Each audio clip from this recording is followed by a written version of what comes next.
নাইজেরিয়ার চলচ্চিত্র জগতে আজ এক অনন্য মুহূর্ত। সুপরিচিত অভিনেত্রী ও প্রযোজক ফ্রাঙ্কে আকিনদেলে আবারও প্রমাণ করলেন কেন তিনি নলিউডের বক্স অফিস কুইন হিসেবে পরিচিত।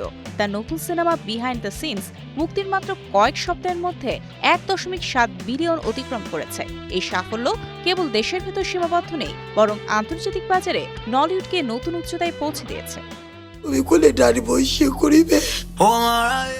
সিনেমার কাহিনী এক সফল রিয়েল এস্টেট উদ্যোক্তা অ্যাডোরানকে ফ্যারিয়ানকে ঘিরে। তার দয়ালু স্বভাব ও জটিল সম্পর্কের গল্প দর্শককে নিজেদের জীবনের সঙ্গে এক অবিচ্ছেদ্য সংযোগ অনুভব করায়। পরিবার, বন্ধুত্ব, বিশ্বাস এবং সামাজিক সীমারেখার মতো থিমগুলো মিশে আছে গল্পে, যা নলিউডের দর্শকদের কাছে এটিকে অত্যন্ত আকর্ষণীয় করে তুলেছে।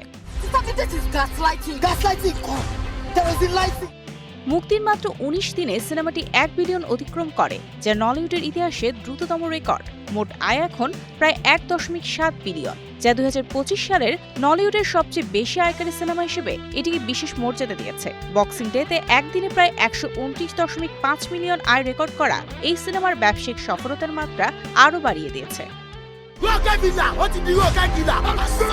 ফ্রাঙ্কে আকিনদেলে এককভাবে 3টি নলিউড সিনেমা 1 বিলিয়ন পার করার কৃতিত্ব অর্জন করেছেন।